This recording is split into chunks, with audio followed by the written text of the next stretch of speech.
நண்பர்களே, முதலில் மதத்தை களைவதா சாதியை களைவதா என்ற கேள்வியை எடுத்துக்கொண்டு பாருங்கள். முதலில் அகற்றப்பட வேண்டியது, களையப்பட வேண்டிய பேதம் சாதியா மதமா?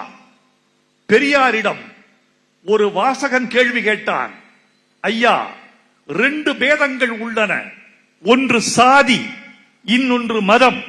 எது பெரிய பேதம்? இதில் எது பெரியது, மதமா சாதியா? பெரியார் தாடியை தடவி விட்டுக் கொண்டு சொன்னார், மதத்தை அப்புறம் பார்த்துக்கலாம், சாதிதான் கெட்ட கழுத. ஏன்? பெரியார் சொன்னார், நீ நினைத்தால் உன்னால் மதம் மாற முடியும், உன்னால் சாதி மாற முடியுமா? வைரமுத்து நினைத்தால் நாளை வஹாப் என்று ஆகிவிடலாம்.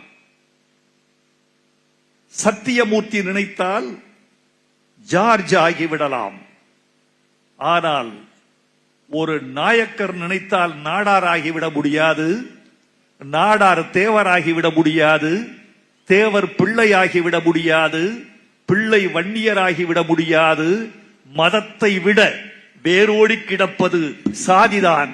சாதி என்ற பிணக்கை களைந்தால் ஒழிய தமிழர்கள் ஒரு கூரையின் கீழ் ஒன்றுபட முடியாது என்று பெரியார் சொன்னார். அதைத்தான் நெஞ்சிலே சுமந்து, தோளிலே சுமந்து, காலிலே நடந்து இந்த மண்ணுக்கு ஊட்டிக்கொண்டே இருக்கிறார் நம்முடைய வைகோ அவர்கள்.